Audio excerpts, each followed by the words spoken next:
afternoon.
আগের দিনে কোনো কিছু ডাউট?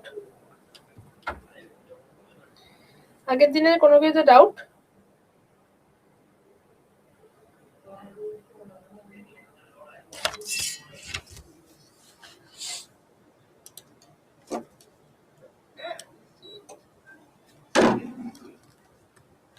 পিডিএফ বোধহয় আমার দেওয়া হয়নি, কালকে আমি আমার পেন ড্রাইভ ফেলে গেছি। হ্যাঁ, আমি এক্ষুনি বলতেই যাচ্ছিলাম, কালকে আমি আমার পেন ড্রাইভ ফেলে গেছি এবং আমি জানতাম না আমি অফিসে ফেলে গেছি। আমি বাড়িতে গিয়ে পুরো তন্ন করে খুঁজেও আমি আমার পেন ড্রাইভ খুঁজে পাইনি, তাই পিডিএফ দিতে পারিনি। আমার সমস্ত কিছু আমার পেন ড্রাইভের মধ্যে থাকে, তো সেটা আমি দিতে পারিনি, তার জন্য সরি। আজকে দিয়ে দেবো। আমার পিডিএফ পেন ড্রাইভে থাকে, সেটাই ফেলে গেছিলাম। ওকে, তোমরা চলো একটা অন্য একটা কাজ করো তো। যারা যারা বইটা নিতে চাইছো, একটা অন্য তোমরা ফোন নিয়ে এসো যেখানে আড্ডার অ্যাপটা রয়েছে। একটা অন্য নিয়ে এসো যেখানে আড্ডার অ্যাপটা রয়েছে। আমি দেখিয়ে দিচ্ছি। নোটস লিখে শেষ করতে পারছি না, নতুন চ্যাপ্টার গুলো লেট হয়ে যাচ্ছে। লেখার কি দরকার, আমি তো সব দিয়ে দিচ্ছি। আমি যেটা দিচ্ছি সেটাই করতে হবে। এবং তোমরা প্রিভিয়াস ইয়ার খুঁজলে এর বাইরে কোনো কিছু পাবে না, তাই আমি যেটা দিচ্ছি সেটাই করতে হবে। আড্ডার অ্যাপটাকে ওপেন করবে। যারা বলছিলে যে এটা পাচ্ছ না, তাই তাদেরকে আরেকবার দেখাচ্ছি। আড্ডার অ্যাপটাকে ওপেন করবে। অ্যাপ ওপেন হলো। এখানে কেউ একটা ফোন করে দিল। এখন আমি ক্লাসে বাবা, কথা বলতে পারবো না। এখানে ওয়েস্ট বেঙ্গল লেখা রয়েছে, ওয়েস্ট বেঙ্গল। আর এখানে নিচে লেখা রয়েছে স্টোর। স্টোরে যাবে। স্টোরে ক্লিক করলে, ক্লিক করার পর একটু ওপর দিকে উঠে এখানে আসছে প্রিন্টেড বুকস। এখানে আসছে প্রিন্টেড বুকস। প্রিন্টেড বুকসে গেলে এবার এই যে লিস্টটা দেখতে পাচ্ছ যে প্রিন্টেড বুকস গুলো রয়েছে, সেই প্রিন্টেড বুকস গুলোকে এটাকে ধরে ওপরে তুলবে। অনেকগুলো ওপরে তুলবে, যতক্ষণ না খুঁজে পাও ততক্ষণ ধরে ওপরে তুলবে। এখানে আসছে, দেখো এখানে দেখলে রয়েছে, আরে বাবা, বৈচিত্র্যময় ভারত এখানেই লেখা রয়েছে। কেন ফোন করছে এখন?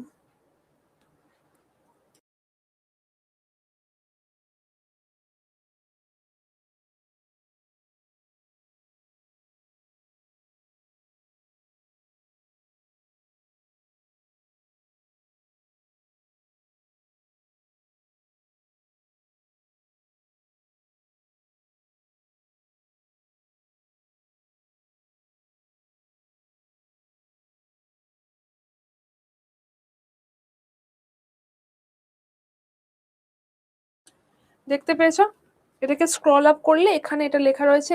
এই যে বইটা দেখতে পাচ্ছ, আই গেস এইটা বৈচিত্র্যময় ভারত, এইটা হচ্ছে বই। ওকে, ব্যাস। এরপরও যদি বলো খুঁজে পাওনি, তাহলে তুমি খুঁজে পেও না। আগের দিন আমাদের ব্রহ্মপুত্র পর্যন্ত হয়ে গেছিল, তাই তো? আমি যা যা পড়েছি সব আছে, আরো ডিটেলস আছে। না, বই কিনতেই হবে এরকম নয়, একদমই নয়। কেউ জিজ্ঞেস করছিল তাই আমি বলে দিয়েছি এখানে বইটা পাওয়া যাচ্ছে। আমি একদম বলছি না বইটা কিনতেই হবে, এটা আমি বলছি না বাবু, একদম না। যদি কেউ চাও, জিজ্ঞেস করছিলে তাই বলে দিয়েছি, ব্যাস।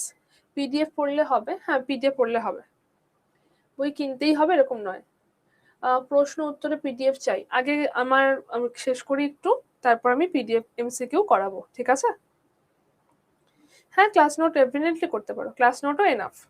তোমাদের এসএসসি রেল তোমাদের জন্য ক্লাস নোট এনাফ, তোমাদের বই কেনার দরকার নেই। তোমরা অনেকে জিজ্ঞেস করছিলে, তাই আমি দেখিয়ে দিলাম এখানে পাওয়া যাচ্ছে।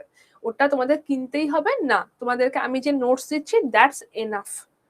আচ্ছা, ডান ডান ডান, সবার উত্তর দিয়ে দিয়েছি। ওকে, আমরা ব্রহ্মপুত্র করে ফেলেছিলাম তাই তো? ব্রহ্মপুত্র আমাদের হয়ে গেছিল তো? ব্রহ্মপুত্র আমাদের খোঁড়া হয়ে গেছিল।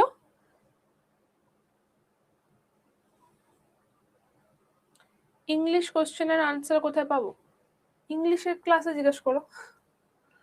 মানে কি জিজ্ঞেস করছো, ইংলিশের ভূগোলের উত্তর? আমার নোটসের মধ্যে ইংলিশ বাংলা দুটোই থাকে। ঠিক আছে, তাহলে সিন্ধু হবে আজকে থেকে আমাদের, তাই তো? আচ্ছা, একটা কথা বোধহয় তোমাদের বলা হয়নি, তো এটাকে একটু বলে রাখছি। ব্রহ্মপুত্রকে একটা কথা আমি আই গেস কালকে মিস করে গেছি, তাই এখন বলে রাখছি। চলো স্টার্ট করি। ব্রহ্মপুত্রকে স্কাই রিভার বলা হয়। ব্রহ্মপুত্রকে স্কাই রিভার বলা হয়। স্কাই রিভার মানে ব্রহ্মপুত্র কোথায় ভাগ হয়েছে? ব্রহ্মপুত্র কোথাও ভাগ হয়নি, ওটা একটাই নদী, ওর কোনো শাখা নদী নেই। ব্রহ্মপুত্র কোনো শাখা নদী নেই, ও কোথাও ভাগ হয়নি। ব্রহ্মপুত্রকে বলা হয় স্কাই রিভার। কেন স্কাই রিভার বলা হয়? তার কারণ এটা অনেক হাই অল্টিটিউড দিয়ে প্রবাহিত হয়। নর্মাল সমুদ্রপৃষ্ঠ থেকে অনেকটা উঁচুতে প্রবাহিত হয়, অনেকটা হাই অল্টিটিউডে এটা প্রবাহিত হয়, তাই এটাকে বলা হয় স্কাই রিভার। এটাকে বলা হয় ব্রেডেড রিভার। ব্রেড মানে মেয়েদের বিনুনি হয়, এটাকে বলা হয় ব্রেডেড রিভার। কেন ব্রেডেড রিভার বলা হয়? দেখো এই নদীটা এইরকম ভাবে প্রবাহিত হয়, দেখে মনে হচ্ছে না কোনো বিনুনি কেউ করেছে, তো এটাকে ব্রেডেড রিভার বলা হয়। আমি তোমাদেরকে ক্লাসে বলেছিলাম যে ব্রহ্মপুত্রের মধ্যে মাজুলি অবস্থিত, আসামে অবস্থিত মাজুলি, এটা ক্লাসে বলেছিলাম তো, ফিজিওগ্রাফি ক্লাসে। তো এখানে অবস্থিত হচ্ছে মাজুলি। মাজুলিটা কি? মাজুলি হচ্ছে ভারতবর্ষের নদী বক্ষে গড়ে ওঠা একটা বদ্বীপ। নদী বক্ষে গড়ে ওঠা একটা বদ্বীপ, সেটা হচ্ছে মাজুলি। মাজুলি হচ্ছে এইটা, ঠিক আছে? এবার দেখো, একটা বদ্বীপ গড়ে ওঠার জন্য মানে নদীটাকে তো এইভাবে ভাগ হয়ে যেতে হবে, তাহলেই তো বদ্বীপটা করতে পারবে। তো ব্রহ্মপুত্র এখান থেকে আসছিল, এসে মেন ব্রহ্মপুত্র নদীতে এইভাবেই যায়, এবং ওপর থেকে একটা নদী এরকম করে গিয়ে এই জায়গায় গড়ে ওঠে মাজুলি। এটা গড়ে উঠেছে কোথায় থেকে কোথায় মধ্যে? ডিব্রুগড় থেকে লখিমপুর। ডিব্রুগড় থেকে লখিমপুরের মধ্যে গড়ে উঠেছে মাজুলি, ডিব্রুগড় থেকে লখিমপুর, ঠিক আছে? আচ্ছা, এবং এই যে নদীটা, মেন নদীর নাম হচ্ছে ব্রহ্মপুত্র, এবং ওপর থেকে যে এই যে নীল রংটা দেখতে পাচ্ছ, এইটা যেটা গেছে তার নাম হচ্ছে খেরকুটিয়া। KHER কুটিয়া, এটার নাম হচ্ছে খেরকুটিয়া। এই নদীটার নাম হচ্ছে খেরকুটিয়া, যেটা বেসিক্যালি ব্রহ্মপুত্রই। তো এটা ভাগ হয়ে গিয়ে এখানে মাজুলি তৈরি করেছে। এটা ডিব্রুগড় থেকে লখিমপুর এই দুটো জেলার মধ্যে অবস্থিত। আসামের ডিব্রুগড় থেকে লখিমপুর এই দুটো জেলার মধ্যে এটা অবস্থিত।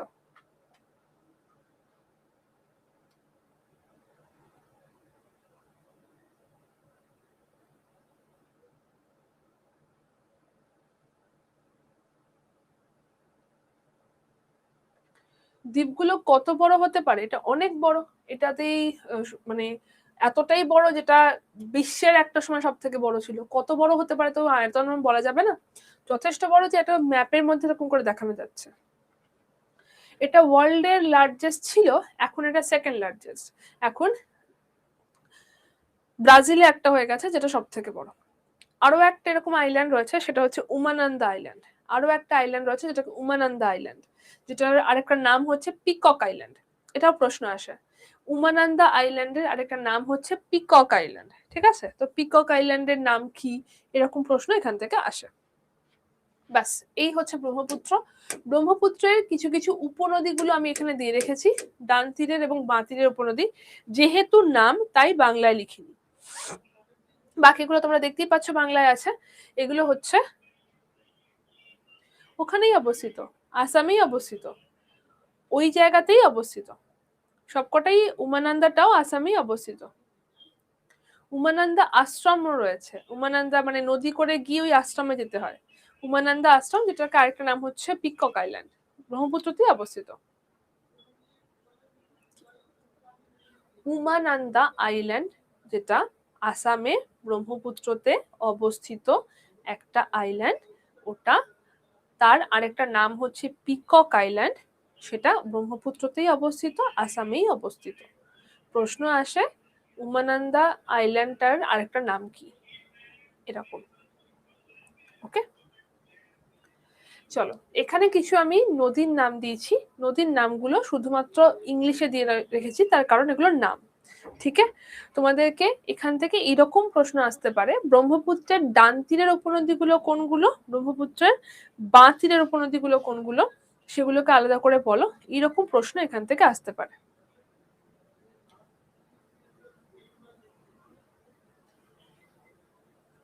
ঠিক আছে, এক্ষেত্রে তো কোনো আলাদা নাম নয়, এখানে যেটা নাম সেটাই দেওয়া রয়েছে, তাই এখানে দেওয়া রইলো। ওকে, ডান তীরের উপনদী কোনগুলো, বাঁ তীরের উপনদী কোনগুলো, এই উপনদীগুলো কোথা থেকে উৎপত্তি লাভ করেছে তোমাদের 1% পড়তে হবে না, আমাদের গঙ্গাটাই শুধু পড়তে হতো, উপনদীগুলো কোথা থেকে উৎপত্তি লাভ করেছে, এই ক্ষেত্রে আর কোনোটা লাগবে না। এরপরে হচ্ছে ইন্দাস। আচ্ছা, এখানে আরো একটা প্রশ্ন আসে, ব্রহ্মপুত্র নদীর টোটাল লেন্থ কত এবং ভারতে কতটা রয়েছে? ব্রহ্মপুত্র টোটাল যদি বলা হয় 2900 কিলোমিটার হচ্ছে এটা টোটাল, কোনো কোনো জায়গায় 3000 লেখা থাকতে পারে, সেম থিং। 2900 কিলোমিটার হচ্ছে টোটাল, এবং ভারতবর্ষে রয়েছে 906, 907, ভারতবর্ষে রয়েছে 906। ঠিক আছে, এটা কিন্তু প্রশ্ন আসে, টোটাল কত, ভারতে কত রয়েছে। ব্যাস, এর পরেরটা হচ্ছে আমাদের সিন্ধু, এর পরেরটা হচ্ছে সিন্ধু। সিন্ধু নদীর টোটাল হচ্ছে 2880, টোটাল লেন্থ যদি বলা হয় 2880, ভারতবর্ষে রয়েছে 709, ভারতবর্ষে রয়েছে 709 কিলোমিটার, এটা হচ্ছে সিন্ধু। বাংলাতে লেখা আছে, দেখে নিয়েছো, এবার আমি ছবি ধরে বুঝিয়ে দিচ্ছি।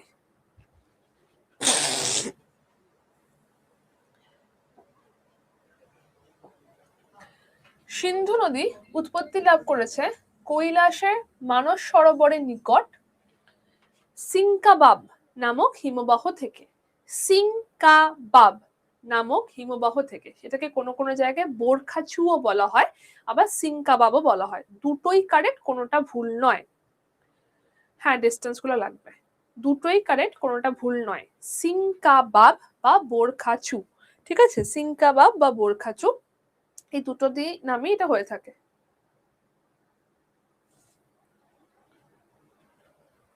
তো এটা এখান থেকে উৎপত্তি লাভ করেছে, করে এটা ভারতবর্ষের মধ্যে প্রবেশ করেছে কোথায়, ভারতবর্ষের মধ্যে প্রবেশ করেছে লাদাখের ডেমচুক, ডেমচুক বলে একটা জায়গা রয়েছে, লাদাখের ডেমচুক বলে একটা জায়গাতে সেটা এখানে প্রবেশ করেছে।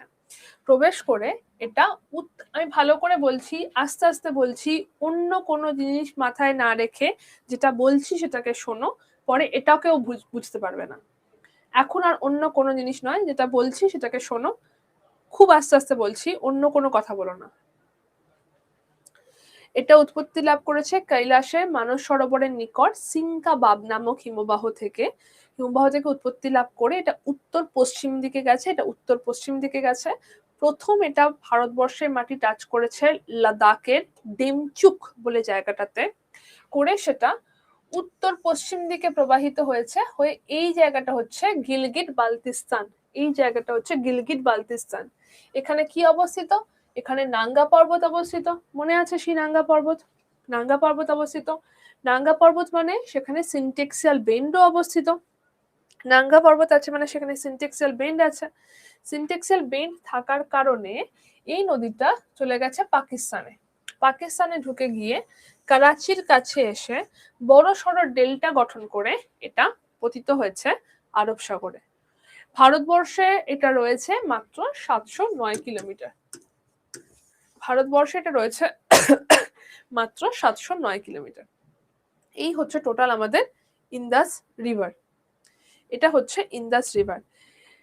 ভারতের বাইরে যে উপনদীগুলো এইগুলো রয়েছে সেগুলো নিয়ে আমাদের খুব একটা কনসার্ন নেই, সেগুলো আমাদের লাগবে না, কারণ সেগুলো ভারতের বাইরে রয়েছে, ভারতের মধ্যে যেগুলো রয়েছে সেগুলো আমাদের দরকার।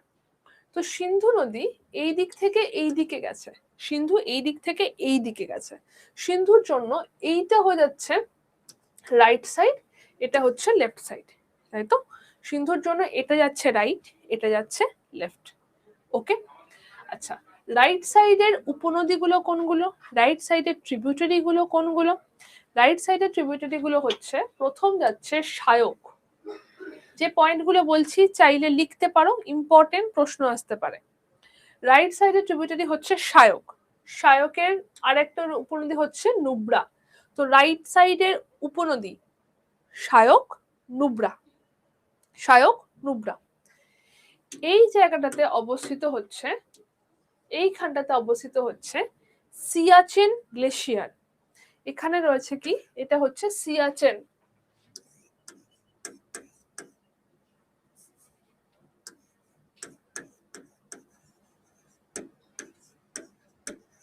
সিয়াচেন হিমবাহ এখানটাতে অবস্থিত। সিয়াচেন হিমবাহ এখানটাতে অবস্থিত। সিয়াচেন হিমবাহ অবস্থিত হচ্ছে কারাকোরাম পর্বত শ্রেণীতে। সিয়াচেন হিমবাহ অবস্থিত কারাকোরাম পর্বত শ্রেণীতে। সিয়াচেন ভারতবর্ষের সব থেকে বড় হিমবাহ, সিয়াচেন ভারতবর্ষের সব থেকে বড় হিমবাহ, কারাকোরামে অবস্থিত সব থেকে বড় হিমবাহ। সিয়াচেনকে বলা হচ্ছে হোয়াইট ওয়াটার। সিয়াচেনকে কি বলা হয়? হোয়াইট ওয়াটার বলা হয়, ঠিক আছে? সিয়াচেনকে আর কি বলা হয়? থার্ড পোল বলা হয়।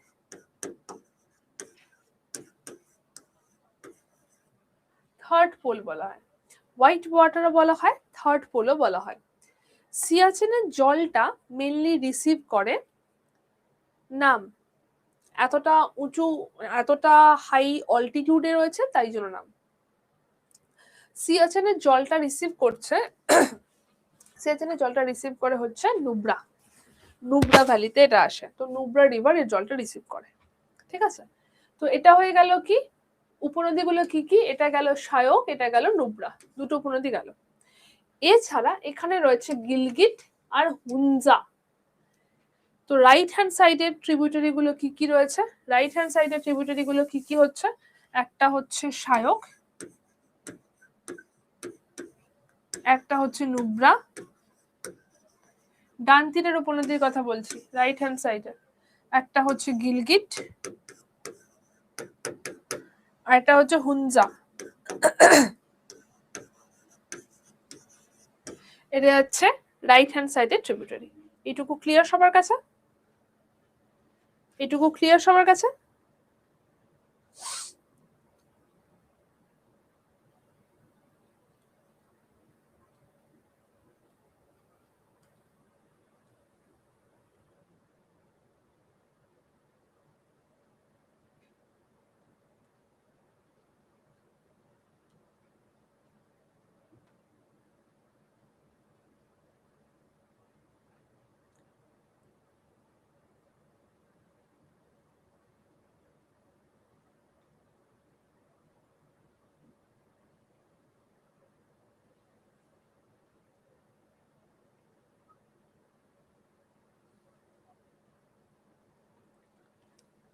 হুনজা একটা উপনদী, এর থেকে বেশি কিছু বলিনি, এটা একটা উপনদী। সিনটেক্সেল বেন্ড নিয়ে কোশ্চেন ছিল, আন্দামান নিকোবরে যে বেন্ডের পরে হিমালয়ের পাট, নাঙ্গা পর্বতে সিনটেক্সেল বেন্ডের কোনো পাহাড় আছে? আন্দামানটা সিনটেক্সেল বেন্ডের পার্ট নয়, আন্দামানটা হচ্ছে আরাকান ওয়ামার পার্ট। মায়ানমারের একটা পর্বত, সেটা হচ্ছে আরাকান ওয়ামা, তার পার্ট হচ্ছে এটা আন্দামান। আন্দামানটা এটার পার্ট নয়। আর এখানে এমনি আলাদা করে কোনো পর্বত গেছে না, আলাদা করে এখানে কোনো পর্বত যায়নি, বাট এখানে হিন্দুকুশ অবস্থিত, যেটা পামির থেকে এমনি গেছে। হিন্দুকুশ এখানে অবস্থিত, যেটা পামির থেকে এমনি গেছে। কটা কোশ্চেন আসবে সেটা তো বলা খুব ডিফিকাল্ট বাবা, কটা কোশ্চেন আসবে তো বলা যায় না। ক্লিয়ার?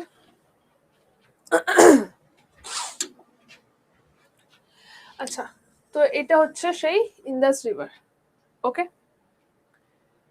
আন্দামান কি পার্বত্য এরিয়া? না, Andaman volcanic area, volcanic island. আন্দামানে একটা পাহাড় আছে, সেটা হচ্ছে আরাকান ওয়ামার পাহাড়, সেটা মায়ানমার থেকে এসছে, সেটা স্যাডেল পিক তার হাইয়েস্ট পিক। আর আন্দামান পুরোটা কি হিল স্টেশন? নো, ওটা ভলকানিক আইল্যান্ড।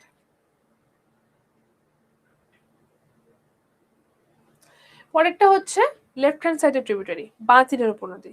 তার মধ্যে প্রথম আসছে জাস্কার, কোনো জায়গায় জান্সকারও বলা হয়, কোনো জায়গায় জাস্কারও বলা হয়, সেম থিং। জাস্কার বা জান্সকার হচ্ছে উপনদী। এরপর আসছে মেন উপনদী, সিন্ধুর যে মেন 5টা উপনদী সেটা এর পর আসছে। কি কি উপনদী? প্রথমে আসছে সতলেজ, শতদ্রু। প্রথমে আসছে সতলেজ, যেটাকে শতদ্রু বলা হয়, শতদ্রু। এরপর আসছে বিয়াস, বিপাশা, বিয়াস, বিপাশা। এরপরে আসছে রবি, ইন্দ্রাবতী, রবি, ইন্দ্রাবতী। তারপরে আসছে চেনাব, চেনাব, চন্দ্রভাগা, চেনাব, চন্দ্রভাগা। হ্যাঁ, রেঞ্জও আছে। এরপর আছে ঝেলাম, যেটাকে বলা হয় বিতস্তা, ঝেলাম যেটাকে বলা হয় বিতস্তা। তো এই 5টা নদীকে একসাথে বলা হয় পঞ্চনদ। 5টা নদীকে একসাথে বলা হয় পঞ্চনদ। পঞ্চনদ এসে ইন্দাসে মিট করেছে কোথায়? পঞ্চনদ এসে ইন্দাসে মিট করেছে মিঠানকোট বলে একটা জায়গাতে, পাকিস্তানে অবস্থিত। 5টা নদীকে একসাথে নিয়ে বলা হচ্ছে পঞ্চনদ। পঞ্চনদ এসে মিঠানকোট, পাকিস্তানের মিঠানকোটে এসে এটা ইন্দাসের সাথে মিট করেছে, সিন্ধুর সাথে মিট করেছে পাকিস্তানের মিঠানকোটে। ঠিক আছে, এইটা হচ্ছে পঞ্চনদ। সিন্ধুর দীর্ঘতম উপনদী কোনটা? লংগেস্ট ট্রিবিউটারি কোনটা? দীর্ঘতম, যে সব থেকে দূর পর্যন্ত গেছে, সেটা কোনটা? সেটা হচ্ছে সতলেজ, সেটা হচ্ছে সতলেজ। রবি হচ্ছে ইন্দ্রাবতী, রবি হচ্ছে ইন্দ্রাবতী। সিন্ধুর লংগেস্ট ট্রিবিউটারি হচ্ছে সতলেজ। ইরাবতী, ইন্দ্রাবতী ইরাবতী দুটোই বলা হয়। লংগেস্ট ট্রিবিউটারি হচ্ছে সতলেজ। আর লার্জেস্ট ট্রিবিউটারি যদি বলা হয়, লার্জেস্ট, তাহলে সেটা হচ্ছে চেনাব। একটা হচ্ছে অনেক দূর পর্যন্ত গেছে, that is longest, that is Sutlej. আর একটা হচ্ছে অনেক বেশি ভলিউমের জল ক্যারি করছে, সেটা হচ্ছে চেনাব। ওকে, সেটা হচ্ছে চেনাব। আচ্ছা, এবার দেখো ইন্দাসে যে ট্রিবিউটারি গুলো রয়েছে সেগুলো ম্যাক্সিমামটাই হয় ভারত থেকে উৎপত্তি লাভ করেছে, করে সেটা পাকিস্তানে চলে যাচ্ছে। পাকিস্তানের সাথে তো আমাদের খুব একটা ভালো সম্পর্ক নেই, শুধু ডিরেক্টলি সিন্ধুতে ডিরেক্ট পড়েছে, সিন্ধুতে সিন্ধুতে ডিরেক্ট পড়েছে বললে কি চেনাব? কি চেনাব? কেউ সিন্ধুতে ডিরেক্টলি পড়েনি, এর মধ্যে কোন নদী সিন্ধুতে ডিরেক্টলি পড়েনি। সবকটা এখানে কি মিট করেছে, পঞ্চনদ হয়ে গেছে। সতলেজ চেনাব মিট করেছে, তারপর ওটা গেছে। কেউ ইন্দাসে ডিরেক্টলি পড়েনি। চেনাব লার্জেস্ট, কারণ সে সব থেকে বেশি ভলিউমের জল ক্যারি করছে। সতলেজ লংগেস্ট, কারণ সে সব থেকে বেশি দূর পর্যন্ত প্রবাহিত হয়েছে। As simple as that. হ্যাঁ, চন্দ্রভাগা। এবার এখানে যে ইন্দাসের যে ট্রিবিউটারি গুলো রয়েছে, সেই ট্রিবিউটারি গুলো এখান থেকে উৎপত্তি লাভ করে পাকিস্তানে গেছে। তো পাকিস্তানের সাথে আমাদের সঙ্গে তো খুব একটা ভালো সম্পর্ক নেই। তো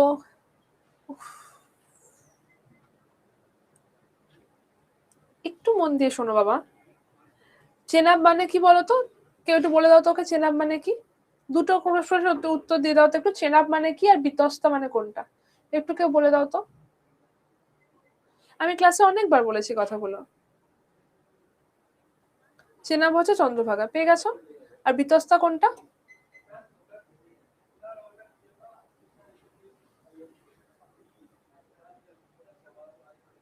আমি অনেক আস্তে আস্তে বলছি, এরপরেও তোমরা যদি না শোনো আমি কি করি বলো?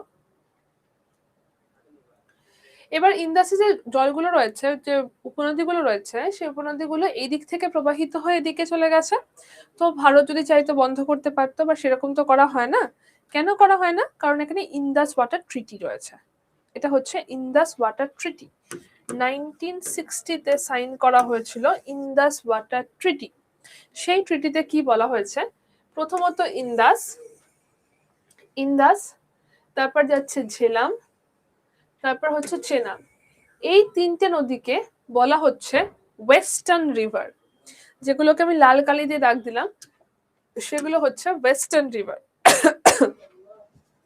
সেগুলো হচ্ছে ওয়েস্টার্ন রিভার, যেগুলোকে আমি লাল কালি দিয়ে দাগ দিলাম।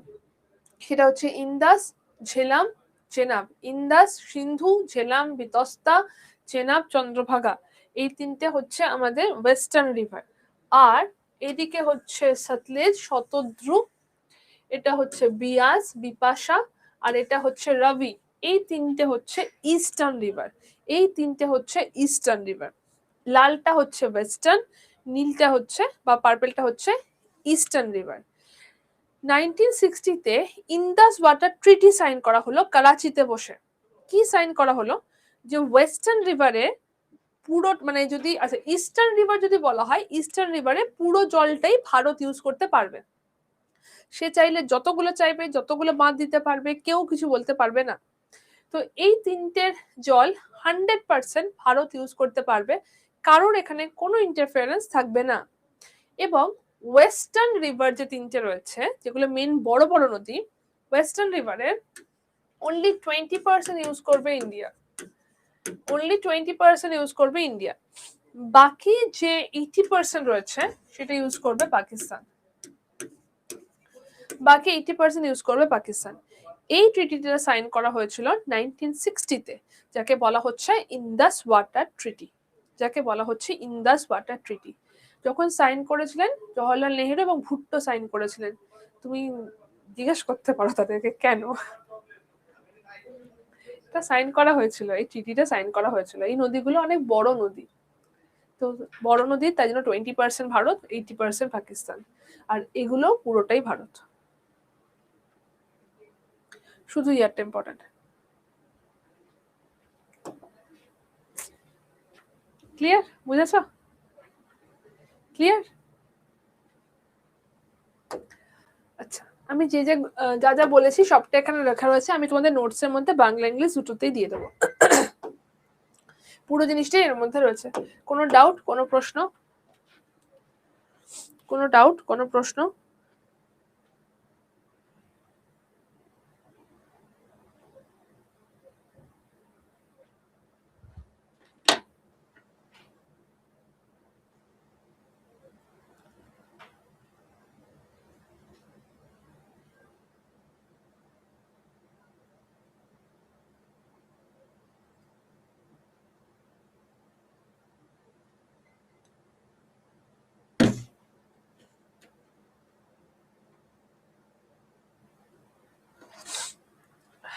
ইস্টার্নের তিনটে কি কি? ইস্টার্নের তিনটে কি কি বাবা? ইস্টার্ন রিভার গুলো তিনটে কি কি? ইস্টার্ন রিভার গুলো তিনটে কি কি? কেউ বলতে পারবে? ইস্টার্নের তিনটে রিভার কি কি?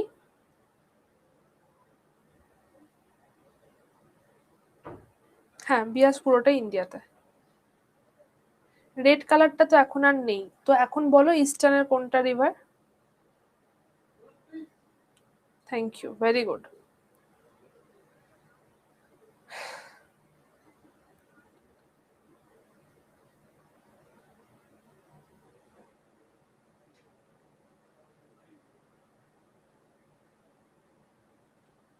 সিন্ধ, চেনাব, সতলেজ, এটা ইস্টার্ন রিভার। এই জন্য রাজস্বী দেখেছো তো 1960-তে একটা কোনো চুক্তি হয়ে গেছে, ওই চুক্তিতে কত পার্সেন্টেজের ভুল ছিল সেটাতে মাথা লাগাতে হতো না বাবা।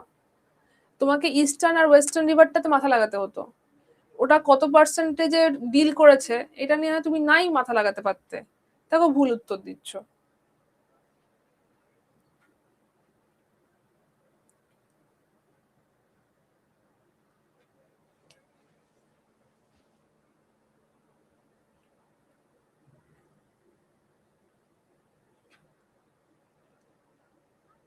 একটা ছোট্ট কথা বলছি, জাস্ট তোমরা আমাকে বলো আমি কি তোমাদের খুব ফাস্ট বলছি?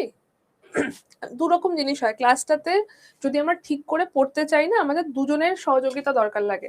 শুধু একজন শুধু একজন বলে যাবে বা একজন মানে ধরো টিচার বলে গেলে স্টুডেন্ট যদি না শোনে কোনো কাজ হবে না, স্টুডেন্ট খুব অ্যাটেন্টিভ, টিচার যদি খুব বেকার পড়ায় তাহলেও কোনো কাজ হবে না। তো তুমি আমাকে বলো যে আমি কি খুব ফাস্ট বলছি তোমাদেরকে? আমি তোমাদেরকে ফাস্ট পড়াচ্ছি? আমি তোমাদেরকে কারোকে ফাস্ট পড়াচ্ছি? আমি আস্তে আস্তে ধীরে ধীরে বলছি, এবং এই আস্তে আস্তে ধীরে ধীরে বলার পর যদি আমি দু একটা কোশ্চেন জিজ্ঞেস করি, তোমরা এখন আমাকে জিজ্ঞেস করছো, তোমরা আমাকে এখন জিজ্ঞেস করছো যে হ্যাঁ মেবি এইটা, মেবি সতলেজ, বিয়াস আর ইন্দাস, মেবি এইটা। তো এটা কি রাইট ওয়ে অফ ইন্টারাক্টিং? এটা তোমাদের মনে হচ্ছে ঠিকঠাক ওয়েতে আমরা ইন্টারাক্ট করছি? আমাদের আলটিমেটলি যে পড়াশোনাটা করা দরকার সেটা আমরা করতে পারছি? আমি জিজ্ঞেস করলাম ইস্টার্ন রিভার গুলো কোনটা, আমি এতক্ষণ ধরে দাগ দিয়ে দাগ দিয়ে দেখালাম, এখন তোমরা বলছো মেবি এটা, এখন তোমরা উত্তর দিচ্ছ ইন্দাস হচ্ছে ইস্টার্ন রিভার। কেন? একটা জিনিস বোঝো, আমি কাউকে পার্টিকুলার বকছি না। আমার যদি মনে হয় যে আমি খুব রাগী বা আমি বকছি, কিছু করার নেই, আমার গলাটা এরকম, আমাকে দেখতে এরকম, এটাতে আমার কিছু হাতে নেই, আমি তোমাদেরকে বকছি না। কিন্তু একটা জিনিস মাথার মধ্যে ঢুকিয়ে রাখো, এই যে মেবি উত্তরটা দিচ্ছ না, যে ক্যাজুয়াল অ্যাটিটিউডটা দেখাচ্ছ, তোমার আগে আরো 100 জন ঢুকে যাবে তোমার কম্পিটিশনে, এটা মাথায় ঢুকিয়ে নাও। তুমি এখন ক্লাস 10-এ পড়ো না, তুমি পরীক্ষাতে এসছো, পরীক্ষায় পড়তে বসছো, ঠিক আছে? এবং তুমি এই যে মেবি ম্যাম এটা হতে পারে, দিস অ্যাটিটিউড তোমাকে কোনো জায়গায় নিয়ে যাবে না। এবং এই অ্যাটিটিউডটাতে তোমার আগে আরো 100 জন ঢুকে যাবে যারা কনফার্ম যে কোনটা হবে। খুব আস্তে আস্তে বলছি, একটু মনোযোগ আমি এক্সপেক্ট করতে পারি, একটু মনোযোগ, যাতে ক্লাসে পড়াটা হয়ে যায়। যদি ওইটুকু মনোযোগ না দাও, আমি এরকম ভাবেই বলবো, আমি এভাবেই পড়াবো, তোমাদের পড়াটা দেরি হবে, তোমাদের পড়াটা রেডি হবে না। আমি চাইছিলাম যাতে ক্লাসের মধ্যেই পড়াটা রেডি হয়ে যাক, বাট তোমরা যদি ওইটুকু সহযোগিতা না করো তাহলে আমি একা কিচ্ছু করতে পারবো না। কোনো একটা জিনিস ভালো করতে গেলে, কোনো স্টুডেন্টের রেজাল্ট ভালো হতে গেলে টিচার হেল্প করে, স্টুডেন্টের মেন কাজ থাকে। আমি হেল্প করতে পারি, তোমরা পরীক্ষাটা গিয়ে দেবে, তোমাদের কাজটা সব থেকে বেশি, তোমাদের মনোযোগটা সব থেকে বেশি দরকার। যদি সেটুকু করো তাহলে আমি আমার দিক থেকে 100% চেষ্টা করব, এবং আমি সেরকম করি। তোমাদের আমি যেটা বলছি, যে নোটসটা দেবো তার বাইরে কিছু লাগবে না, পুরোটা এটার মধ্যে করো। আমি তোমাদের কোশ্চেন ধরে ধরে বলছি এগুলো কোশ্চেন আসছে, এই তোমাদের মনোযোগ, এই তোমাদের মনোযোগ।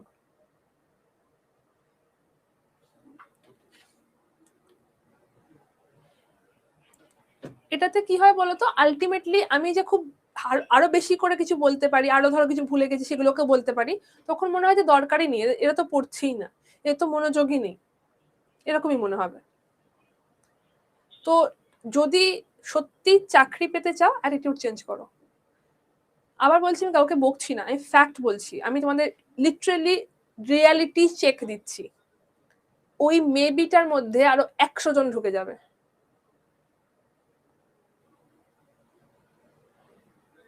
ঠিক আছে শ্রী, যাক যাক, টাইম চলে যাক, আমি খেলা করছি না। কি যাবে কি না যাবে আমি জানি, আমাকে একটু কম বললেও চলবে। তোমার নাম আমি জানি না, শ্রী বলে লেখা রয়েছে, তো শ্রীকেই বলছি। কি টাইম চলে যাবে না যাবে আমি জানি, এটা আমাকে শেখার দরকার নেই। আমি যেটা বলছি সেটা তোমার জন্য বেশি দরকার। তোমার যদি মনে হয় আমি বাজে বকছি, তুমি লিভ করে যাও, পরে এটাকে কেটে নিয়ে তারপর বাকি জায়গাটা দেখে নিও, যেটুকু সিলেবাস আমি কমপ্লিট করে দেবো। তোমার যদি মনে হয় তুমি লিভ করে যাও, যাদের মনে হচ্ছে দেরি হচ্ছে লিভ করে যাও, আমি এখন পড়াচ্ছি না, যাও লিভ। যখন হবে আমি ঠিক পড়াবো এবং আমি ঠিক আমার সিলেবাস শেষ করে দেবো। যাদের মনে হচ্ছে দেরি হচ্ছে প্লিজ লিভ, তারা পরে কেটে দেখে নিও।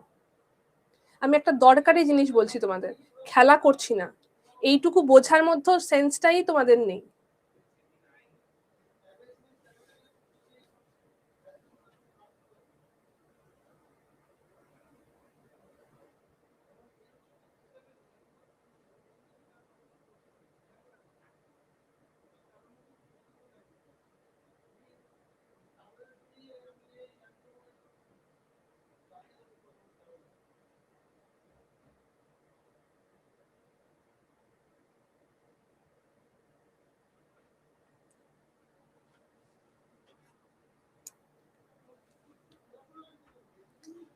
নেক্সট টাইম থেকে কি হবে বলো তো, আমি জাস্ট তোমাদের কোনো ডাউটই দেখবো না, আমি সিরিয়াসলি তোমাদের কোনো ডাউট দেখবো না, বলেও লাভ নেই না বলেও লাভ নেই, আমি ডাউটই দেখবো না তোমাদের, জাস্ট তোমাদের ভালোর জন্য বলছিলাম, পরীক্ষায় আমি বসতে যাব না, বাট এটা বোঝার মতো ক্ষমতাই নেই তোমাদের। পরেরটাতে আসছি, দক্ষিণ ভারতের নদী। দক্ষিণ ভারতের নদীগুলোকে মেনলি তিনটে ভাগে ভাগ করা যায়, দুটো ভাগে ভাগ করা যায় প্রধান, আরো একটা ভাগ হয় সেটা হচ্ছে 3 নম্বর ভাগ। দুটো ভাগে যে ভাগটা করা যায়, দুটো ভাগে যে ভাগটা করা যায় সেটা হচ্ছে একটা পূর্ব বাহিনী নদী, একটা হচ্ছে পশ্চিম বাহিনী নদী। একটা পূর্ব বাহিনী নদী, একটা পশ্চিম বাহিনী নদী, দুটো ভাগে এটাকে মেন ভাগ করা যায়। আরো একটা ভাগ হয় যেখানে নদীগুলো উত্তর দিকে প্রবাহিত হয়েছে। পূর্ব বাহিনী নদী এবং পশ্চিম বাহিনী নদীগুলোর মধ্যে কি কি রয়েছে? পশ্চিম বাহিনী নদী মানে যেগুলো পশ্চিম দিকে প্রবাহিত হয়েছে, যেমন এটা হচ্ছে নর্মদা। দেখো এটা এদিক থেকে উৎপত্তি লাভ করে, এখানে মহাকাল পর্বত রয়েছে, মহাকাল পর্বতের সর্বোচ্চ শৃঙ্গ হচ্ছে অমরকণ্টক, সেখান থেকে উৎপত্তি লাভ করে পশ্চিম দিকে প্রবাহিত হয়েছে। এখানে মহাকাল পর্বত অবস্থিত, মহাকাল পর্বতের সর্বোচ্চ শৃঙ্গ অমরকণ্টক অবস্থিত, সেখান থেকে উৎপত্তি লাভ করে এটা এই দিক থেকে এদিকে এসছে, পশ্চিম দিকে প্রবাহিত হয়ে, পশ্চিম দিকে প্রবাহিত হয়ে খাম্বাত উপসাগরে পতিত হয়েছে, তাই এটাকে পশ্চিম বাহিনী নদী বলা হয়, পশ্চিম দিকে এসছে। তেমনি এটা তাপ্তি নদী, এটাও পশ্চিম বাহিনী নদী। এখানে রয়েছে পেরিয়ার, পশ্চিম বাহিনী নদী। তো এই নদীগুলো এদিক থেকে হয়ে এদিকে এসছে, তো এটাকে পশ্চিম বাহিনী নদী বলা হয়। আর এই নদীগুলো এদিক থেকে উৎপত্তি লাভ করে সেটা এই দিকে গেছে, সেগুলো হচ্ছে পূর্ব বাহিনী নদী। গোদাবরী, কৃষ্ণা, কাবেরী এগুলো হচ্ছে পূর্ব বাহিনী নদী, যেটা এদিক থেকে উৎপত্তি লাভ করে এই দিকে গেছে, পূর্ব দিকে গেছে। পূর্ব বাহিনী নদীগুলো আরব সাগর, সরি, বঙ্গোপসাগরে পতিত হয়েছে। পূর্ব বাহিনী নদী হচ্ছে এগুলো, এগুলো পতিত হয়েছে বঙ্গোপসাগরে। পশ্চিম বাহিনী নদীগুলো পতিত হচ্ছে আরব সাগরে। তো এইখানে মেন দুটো ভাগে ভাগ করা যায়, একটা পশ্চিম বাহিনী, একটা পূর্ব বাহিনী, দুটো ভাগে ভাগ করা যাচ্ছে। এখানে অবস্থিত হচ্ছে ওয়েস্টার্ন ঘাট, এটা হচ্ছে পশ্চিম ঘাট পর্বত। পশ্চিম ঘাট পর্বত মহাকাল পর্বতের সর্বোচ্চ, মহাকাল পর্বতের দীর্ঘতম দৈর্ঘ্য প্রস্থ কত? আমি কোনো পর্বতের দৈর্ঘ্য প্রস্থ কেন মুখস্থ করব? কেন মুখস্থ করব? মহাকাল পর্বতের সর্বোচ্চ শৃঙ্গ দরকার, কারোর দৈর্ঘ্য প্রস্থ দরকার নেই। আমি জানিও না, সার্চ করে নিতে পারো, আমি জানি না। 0.1%ও দরকার নেই। এটা হয়ে যাচ্ছে আমাদের ওয়েস্টার্ন ঘাট, এটা হয়ে যাচ্ছে আমাদের ওয়েস্টার্ন ঘাট। ওয়েস্টার্ন ঘাটটা দক্ষিণ ভারতের প্রপার জল বিভাজিকা, ওয়াটার ডিভাইড হিসাবে কাজ করছে, প্রপার জল বিভাজিকা, ওয়াটার ডিভাইড হিসাবে কাজ করছে। তো দুটো নদী বলেছিলাম, দুটো মেন টাইপের নদী বলেছিলাম, একটা পশ্চিম ঘাট, একটা পূর্ব ঘাট। একটা পশ্চিম ঘাট, একটা পূর্ব ঘাট, দুটো ভাগে ভাগ হয়, আমি সবকটাই বলবো আবার। দুটো ভাগে ভাগ হচ্ছে, এইটা হচ্ছে ওয়াটার ডিভাইড। এছাড়াও কিছু নদী রয়েছে যেটা উত্তর বাহিনী হচ্ছে, যেমন ধরো এখানে রয়েছে চম্বল, বেতওয়া, সোন, এই নদীগুলো যেগুলো উত্তর বাহিনী হচ্ছে, যেটা উত্তর দিকে প্রবাহিত হয়েছে। মধ্য ভারত থেকে উৎপত্তি লাভ করে কিছু কিছু নদী উত্তর বাহিনী হয়ে, উত্তর দিকে প্রবাহিত হয়ে গঙ্গা বা যমুনাতে গিয়ে মিলিত হয়েছে, গঙ্গা বা যমুনাতে গিয়ে মিলিত হয়েছে। সেই নদীগুলোকে বলা হচ্ছে উত্তর বাহিনী নদী, যেমন চম্বল, বেতওয়া, কেন, সোন, এগুলো উত্তর বাহিনী নদী। সোন নদী উৎপত্তি লাভ করেছে আবার ওই অমরকণ্টক থেকে, অমরকণ্টক থেকেই সোন নদী উৎপত্তি লাভ করেছে, করে সেটা উত্তর বাহিনী হয়েছে, উত্তর দিকে প্রবাহিত হয়েছে। পূর্ব বাহিনী এবং পশ্চিম বাহিনী নদীগুলোর বৈশিষ্ট্য কি, প্রধান বৈশিষ্ট্য কি? বৈশিষ্ট্য হচ্ছে পূর্ব বাহিনী নদীগুলোর ক্ষেত্রে, এখানে পূর্ব বাহিনী নদীগুলোতে ডেল্টা দেখতে পাওয়া যায়, পশ্চিম বাহিনী নদীগুলোতে এস্টুরিজ দেখতে পাওয়া যায়। এটা হচ্ছে পূর্ব বাহিনী, এটা হচ্ছে পূর্ব বাহিনী। ডেল্টা মানে হচ্ছে বদ্বীপ, এখানে বদ্বীপ দেখতে পাওয়া যায়। আর একটা হচ্ছে পশ্চিম বাহিনী, এটা হচ্ছে পশ্চিম বাহিনী, এখানে এস্টুরিজ মানে মোহনা দেখতে পাওয়া যায়, এখানে এস্টুরিজ মানে মোহনা দেখতে পাওয়া যায়। কি হচ্ছে ব্যাপারটা দেখো, আমি তোমাদের আগের দিন একটা পুরো ক্রস সেকশন দেখিয়েছিলাম, মনে আছে? যেখানে ওয়েস্টার্ন ঘাটটা এরকম ছিল, তারপর ইস্টার্ন ঘাটটা একদম জেন্টেল ওয়ে ছিল, ওয়েস্টার্ন ঘাটের পশ্চিম ঘাট পর্বতের পশ্চিম দিকটা বলেছিলাম খুব খাড়া অবস্থায় রয়েছে। পশ্চিম ঘাট পর্বতের পশ্চিম দিকটা অত্যন্ত খাড়া, এখানে ভৃগু দেখতে পাওয়া যায়, কারণ এটা সমুদ্রের সঙ্গে অলমোস্ট 90 ডিগ্রিতে অবস্থান করছে। তো এখানে কি হচ্ছে, এইটাকে বলা হচ্ছে ভৃগু, ঠিক আছে। ক্লিফ, CLIFF, ক্লিফ দেখতে পাওয়া যায়, যেখানে পাহাড়টা সমুদ্রের সাথে অলমোস্ট 90 ডিগ্রিতে অবস্থান করছে। এবার ওয়েস্টার্ন ঘাটের ওয়েস্টার্ন পার্টটা এতটাই স্টিফ হয় যে এই নদীগুলো না খুব খরস্রোতা হয়। দেখো, নর্মাল একটা নদীর যদি আমরা গতিপথ নিয়ে ভাবি, নদীর কাজ কি, নদী কি করে, নদী একদম উচ্চ গতিতে, নদী যেখান থেকে শুরু হচ্ছে উচ্চ গতিতে, নদী পাহাড়ের উপর থেকে প্রবাহিত হয়, উচ্চ গতিতে নদী খুব খরস্রোতা হয়। একটু ভেবে দেখো, যে কোনো পাহাড়ি জায়গাতে নদী খুব খরস্রোতা হয়, কারণ নদী সেখানে মেনলি ডাউন কাটিং করে, খুব চওড়া নয় কিন্তু গভীর হয়, ডাউন কাটিং করে। এটা নদীর উচ্চ গতি। নদীর মধ্য গতিতে কি করে, নদী সেখানে ল্যাটারাল ইরোশন করে, পার্শ্বক্ষয় করে। নদী এগোতে এগোতে পাশের দিকটাকেও ক্ষয় করে, নদী পার ভাঙন হচ্ছে, পার্শ্বক্ষয় করে, নদী আস্তে আস্তে চওড়া হয়। এবং একদম নিম্ন গতিতে নদী কি কাজ করছে, যেটাকে সে ক্ষয় করেছিল সেটাকে যে ক্যারি করে নিয়ে এসছে সেটাকে সে গিয়ে সঞ্চয় করে। নিম্ন গতিতে নদী সেটাকে নিয়ে গিয়ে সঞ্চয় করছে, ঠিক। তো সঞ্চয়টা কখন করতে পারে, যখন সে জায়গার ফ্লোটা একদম কম, নদীর প্রবাহটা, গতিবেগটা যখন একদম কম, তখনই নদী যেটাকে নিয়ে এসছে সেটাকে নিয়ে গিয়ে সে সঞ্চয় করতে পারে। আদারওয়াইজ যদি প্রবাহটা বা গতিবেগটা খুব বেশি হতো, তখনও তো সেটাকে নিয়ে বেরিয়ে চলে যেত, সেটাকে কি সঞ্চয় করতে পারতো না। নদী সঞ্চয় করতে পারে তখন যখন তার প্রবাহটা, গতিবেগটা অনেক কমে যায়। ওয়েস্টার্ন ঘাটের ওয়েস্টার্ন পার্টে নদীর গতিবেগ কখনো কমে না, সেটা প্রচন্ড খরস্রোতা। যখন সেটা সমুদ্রে পতিত হচ্ছে সেই সময়ও সেটা প্রচন্ড খরস্রোতা। তো এখানে নদী কোনো কিছু নিয়ে এসে সঞ্চয় করবে এরকম চান্সই থাকে না। এখানে কি হচ্ছে, এখানে সমুদ্রটাই, এখানে যেহেতু গতিবেগটা এতটাই বেশি, সমুদ্রটাই ভেতরে ঢুকে যায়, এখানে কোনো কিছু নদী নিয়ে এসে সঞ্চয় করবে এরকম সিচুয়েশনই হয় না। এটাকে বলা হয় পশ্চিম বাহিনী নদী। এটা এখানে এস্চুরিজ দেখতে পাওয়া যায়, এখানে মোহনা দেখতে পাওয়া যায়। নর্মদা, তাপ্তি, পেরিয়ার, এই নদীগুলোতে মোহনা হয়, এদের কোনো বদ্বীপ নেই। ওকে। আবার পূর্ব বাহিনী নদীর ক্ষেত্রে কি হচ্ছে, পূর্ব বাহিনীতে এরকম আস্তে আস্তে জেন্টেল হয়ে গেছে, একদম একটা স্মুথ একটা স্লোপে গেছে, কোনো খরস্রোতা নেই, নদী তার প্রপার ওয়েতে সে প্রবাহিত হচ্ছে, একদম ঠিকঠাক করছে।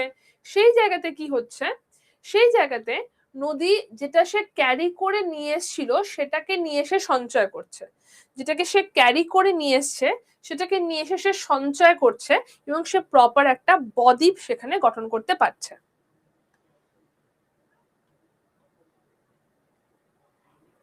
তারা সেখানে একটা বদ্বীপ গঠন করতে পারছে, ঠিক আছে, তারা প্রপার ওয়েতে বদ্বীপ গঠন করতে পারছে। তো পূর্ববাহী নদীগুলোর ক্ষেত্রে এরকম বদ্বীপ গঠন করা যায়। ওকে। পশ্চিমবাহী নদীগুলোতে কোনো কিছু বদ্বীপ হয় না। এই কনসেপ্টটা ক্লিয়ার, কেন পূর্বাহিনীতে হয় কেন পশ্চিমবাহিনীতে হয় না, ক্লিয়ার কনসেপ্টটা?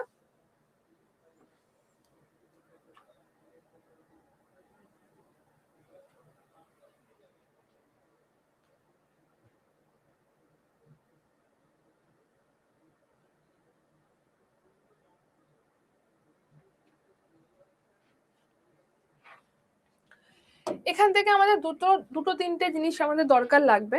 একটা হচ্ছে, তোমরা চাইলে একটা চার্ট করে নিতে পারো, যে এরকম একটা প্রপার চার্ট, কোন নদী কোথা থেকে উৎপত্তি লাভ করেছে, কোথায় পতিত হয়েছে। লেন্থ লাগবে না, সাচ খুব একটা লেন্থ লাগবে না।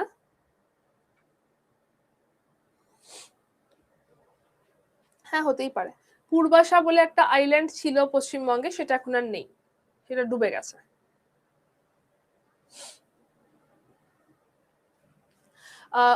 একটা লেন্থটা খুব একটা দরকার নেই, কোথা থেকে উৎপত্তি লাভ করেছে, কোথায় পতিত হয়েছে, কি কি উপনদী রয়েছে, এবং কি কি যদি কোনো ওয়াটারফল থাকে সেটা, এবং কি কি এই রয়েছে রিভার প্রজেক্ট রয়েছে। আমি দেখে নিচ্ছি যে তোমাদের আমি রিভার প্রজেক্টের আলাদা ক্লাস দিয়েছি কিনা, আদারওয়াইজ রিভার প্রজেক্টটা আমি তোমাদেরকে শুধু নোট দিয়ে দেবো। হ্যাঁ, রিভার প্রজেক্টের ক্লাস বোধহয় নেই। রিভার প্রজেক্ট ভীষণভাবে দরকার, আমি তোমাদেরকে দেখিয়ে দেবো, আজকে ক্লাস শেষ করার আগে দেখিয়ে দেবো।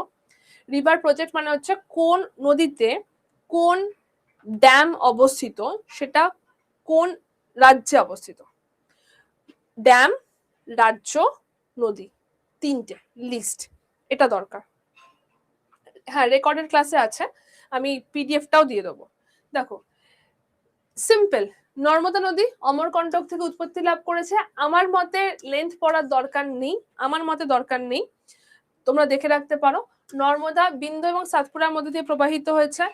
তোমাদের মনে আছে বিন্দু সাতপুরা হচ্ছে দুটো ব্লক মাউন্টেন, তার মাঝেরটা হচ্ছে রিফট ভ্যালি যেটা গ্রস্থ উপত্যকা। তো নর্মদা নদী এবং তাপ্তি নদী গ্রস্থ উপত্যকার মধ্যে দিয়ে প্রবাহিত হয়েছে, হয়ে গিয়ে এটা খাম্বাত উপসাগরে পতিত হয়েছে। এখানে ধোঁয়াধার জলপ্রপাত অবস্থিত, সহস্রধারা জলপ্রপাত অবস্থিত। এর যে উপনদীগুলো রয়েছে সেগুলো দরকার, কিন্তু সেটা আমি দেখতে পাচ্ছি না দিয়েছি বলে। ইংলিশ আছে, দাঁড়াও।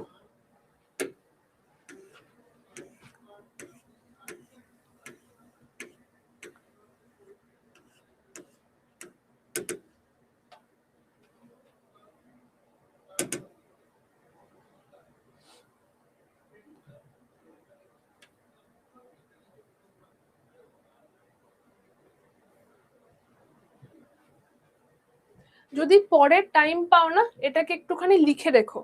যদি পরে টাইম পাও এটাকে একটু লিখে রাখো, আমি সরে যাচ্ছি, পরে ক্লাসটা যখন চলবে আমি এটাকে পজ করে এখানে লিখে নেবে কোন কোন নদীর ডান তীরের উপনদীগুলো কি কি, বাঁ তীরের উপনদীগুলো কি কি। আমি যদি পারি আমি পিডিএফ এ দিয়ে দেবো, বাট যদি মিস হয় তাই জন্য বলে রাখলাম এখানে এটাকে পজ করো, এটাকে লিখে রেখো নদীর ডান তীরের উপনদীগুলো কি কি, নদীর বাঁ তীরের উপনদীগুলো কি কি। ঠিক আছে, ভারতবর্ষের মেন মেন নদীগুলোর ডান তীরের এবং বাঁ তীরের উপনদীগুলোর এখানে লিস্টে দেওয়া রয়েছে। ঠিক আছে, ডান তীরের এবং বাঁ তীরের উপনদীগুলো এখানে লিস্টে দেওয়া রয়েছে। ক্লিয়ার?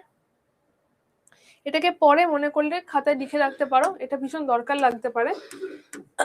আরেকটা হচ্ছে এই যে যেটা বলছিলাম, পরেরটা হচ্ছে তোমরা কি ইংলিশ নোট খুললে ওকে থাকবে? তাহলে আমি ইংলিশ নোটে দেখাবো। আমি যদি এখানে বাংলাতে রয়েছে, বাংলাতে কিছু কিছু ইনফরমেশন আমি দেখতে পাচ্ছি না, তোমরা ইংলিশ নোট খুললে ওকে থাকবে?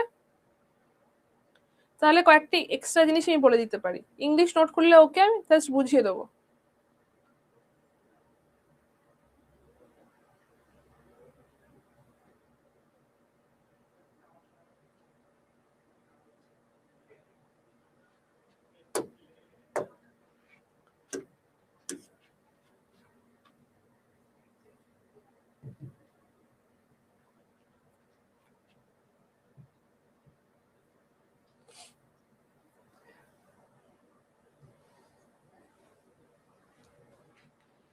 যদি মনে করো লিখে রাখতে পারো, আমি তোমাদেরকে অলরেডি দিয়ে দিয়েছি যে উপনদীগুলো কি কি রয়েছে, উপনদীগুলোকে একটা লিস্টে দেখে দিও।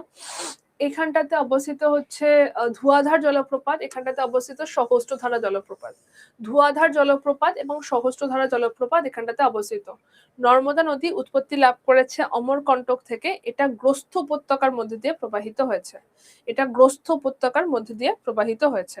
ঠিক আছে, জাস্ট 2-3টে পয়েন্ট, আমি সবটা পড়তে বলছি না। তাপ্তি নদী, যেটুকু বলছি তোমরা সেটুকু খাতায় লিখে নিতে পারো, তোমাদের নোটসে বাংলা থাকবে, তোমরা বাকিটা খাতায় লিখে নিতে পারো।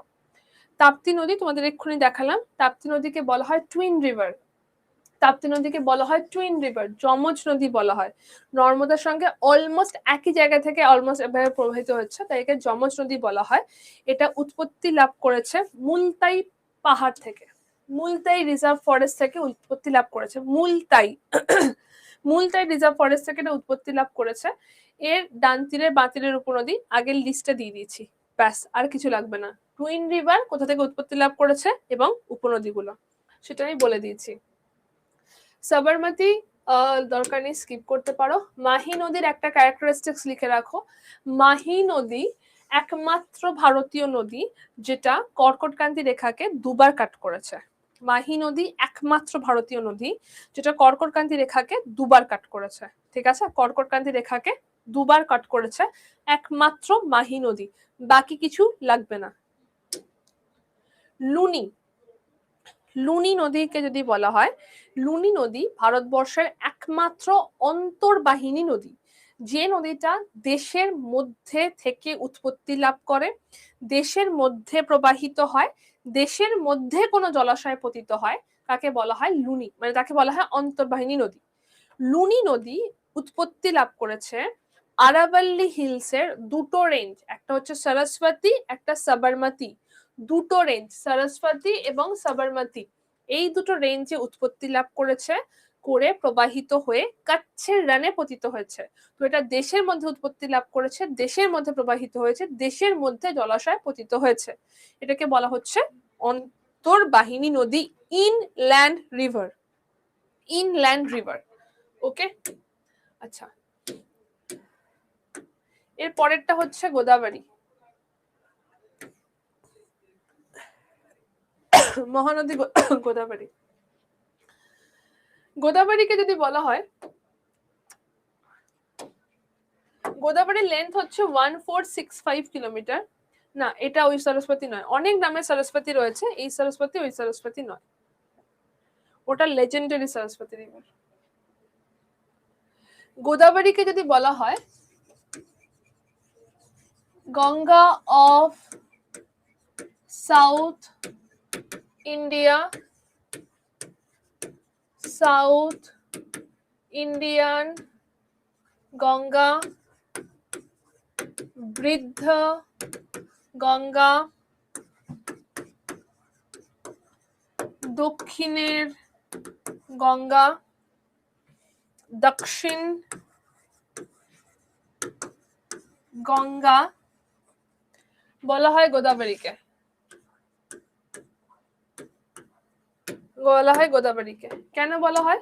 কারণ ভারতের দীর্ঘতম নদী হচ্ছে গঙ্গা, ভারতের দীর্ঘতম নদী হচ্ছে গঙ্গা, এবং গঙ্গার সঙ্গে কম্পেয়ার করে দক্ষিণ ভারতের দীর্ঘতম নদী এইটাকে ধরা হয়, তাই এটাকে Ganga of south India, south Indian Ganga, বৃদ্ধ গঙ্গা, দক্ষিণ গঙ্গা, দক্ষিণের গঙ্গা বলা হয়। Ganga of south, south Ganga কাকে বলে বলতো? সাউথ গঙ্গা কাকে বলে বলতো?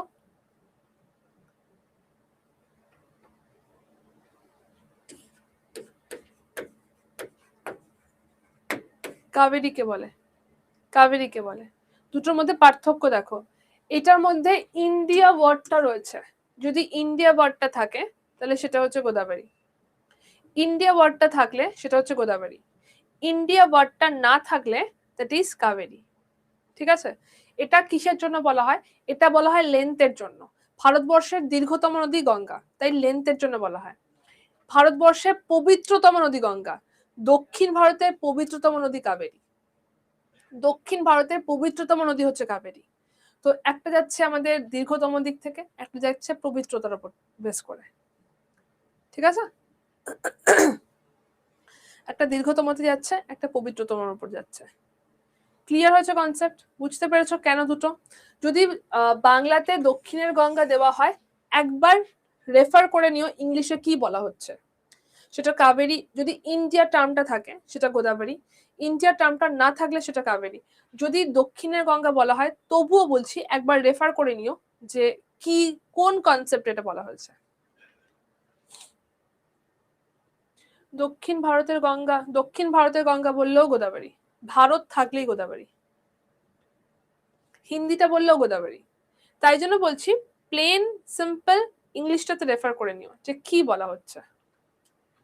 অনেক জায়গায় দেখো গঙ্গা অফ দ্য সাউথ, দক্ষিণের গঙ্গা, তো এটা মানে তো দক্ষিণের গঙ্গাই হয়, তো এটা তো কাবেরীকেই বলবে। তো তাই জন্য বললাম একবার রেফার করে নিও কোনটাকে বলা হচ্ছে, এক্স্যাক্টলি কোনটাকে বলা হচ্ছে। লোকালে, লোকাল যারা অ্যাকচুয়ালি সাউথ ইন্ডিয়ান পিপল, তারা এটাকেও বলতে পারে, এটাকেও বলতে পারে, বাট তুমি জিওগ্রাফিক্যালি কোনটা হচ্ছে রেফার করে নিতে বলছি। ক্লিয়ার? বুঝেছো?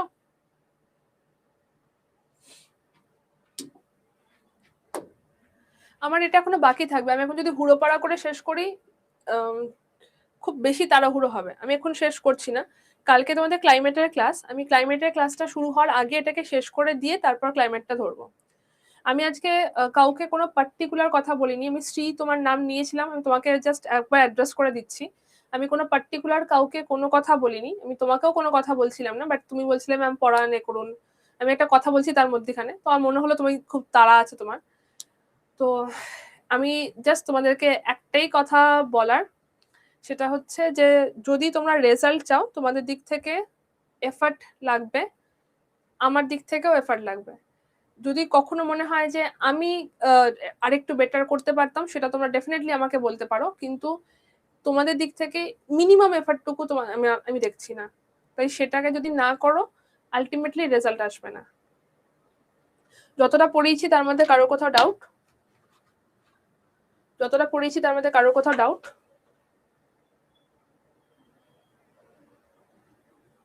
কোনো প্রশ্ন?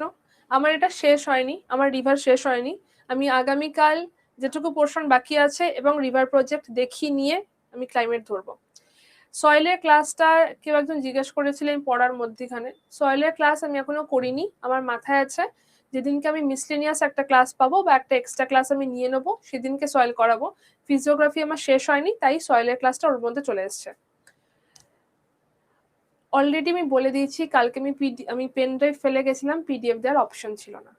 বাকি প্রত্যেক দিনের পিডিএফ তো পেয়ে গেছো, পিডিএফ পেয়েও পড়াশোনা করো না, নিয়ে কি লাভ?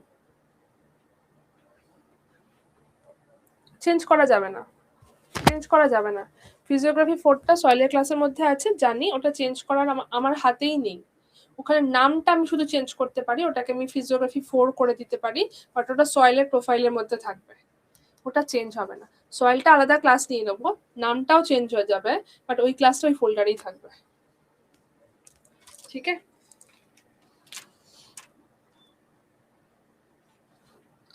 চলো টাটা, কাল দেখা হচ্ছে, টাটা।